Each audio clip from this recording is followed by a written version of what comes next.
Hi, my name is Aaron Brown, and today I'm going to teach you about the history of baseball, when it started, special events that happened that made it part of American history, and the stadiums that are now considered monuments in American history.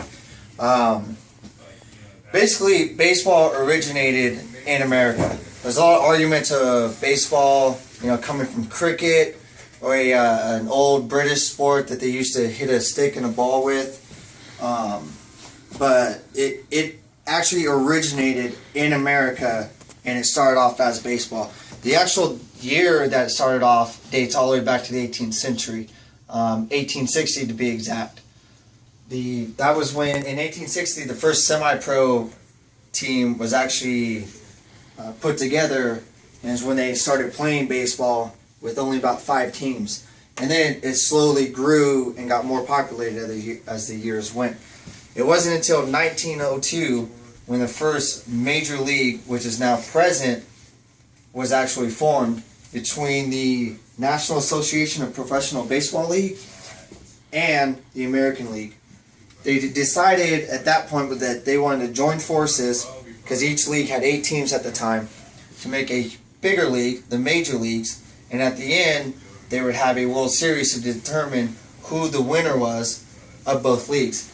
Now, since present time, there is now 32 teams in baseball, and it's been over a century since the start of the major leagues. As you can see up here, there's a timeline that we're going to talk about. We're going to talk about the start of baseball, where I just did, the major leagues, in the present time, where the San Francisco Giants have just recently won it 2 days ago for their 3rd World Series in the last 5 years, which a lot of people would argue has made them a dynasty in baseball now, much like the early 1912 Yankees or the 1990 Yankees. There's a lot of historical events that has made baseball into be America's sport, America's pastime. It's also really influenced America to make a lot of decisions in their daily lives and grow as a country. I'm going to jump ahead a little bit just to make an example of when Jackie Robinson back in 1947 was the first African American to play in the major leagues. A lot of people get that confused as him being the first black American to play baseball in America. That wasn't the case. What the case was when they made the major leagues is that they made a pact that they would not let African Americans play in the major leagues. So it wasn't until 45 years later to where they let the first African American play in the major leagues. Jackie Robinson played for the Brooklyn Dodgers, and when he played, he was highly scrutinized for his race, not only off the field but on the field. And it took many years for baseball as a whole to really warm up to African Americans playing the game, but Jackie Robinson was the start of it, and he is one of the biggest influential African Americans next to Martin Luther King and even Malcolm X in American history. Another big event, which a lot of baseball people know, a lot of baseball players know, and even people who don't watch baseball know, is the curse of the Bambino. Back in 1920, the Boston Red Sox were a dynasty. I mean, they were beating everybody. And they decided, and their best player was, Babe Ruth. Their best player was Babe Ruth. And they decided, because the owner at the time of the Boston Red Sox was needing money, they decided to trade him to the New York Yankees for $200,000 cash money. From that time up to about 2005, the best Boston Red Sox had not won a World Series. They went nearly a century of not winning a World Series since that trade. And a lot of people have called it the curse of the Bambino. And ironically, Babe Ruth went on to have one of the most storied careers of any baseball player. Another significant event that happened was Joe DiMaggio's 56 straight hits.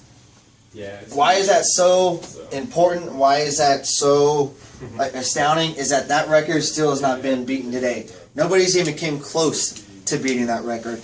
And it's funny, and it's even more amazing of how significant that event was, is because he hit 56 games. He got a hit in 56 games in a row, and then went on to hit and another 20 straight games. He ended up getting a base hit in his last 70 of 71 games. That's amazing. As a baseball player, as a fan, and just an overall athlete of any sport, that's amazing. Another thing that makes baseball so unique and so amazing to a lot of people is that there's still a lot of stadiums now that are still being played. You have like Fenway Park for the Boston Red Sox. That was built in 1912. They made minor upgrades to it, but it's still the same stadium as it was back then. Wrigley Field, the Chicago Cubs, 1914. Still the exact same stadium as it was back then. You have the Dodger Stadium, which is fairly new, if you're speaking in the terms of the Fenway and Wrigley stadiums. But that stadium was built in 1962.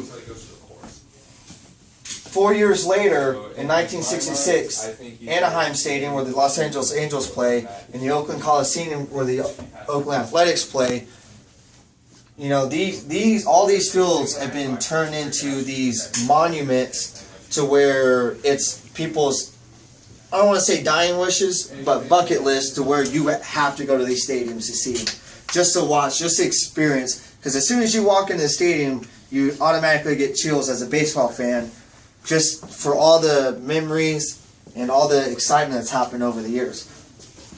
So history is more than just some game.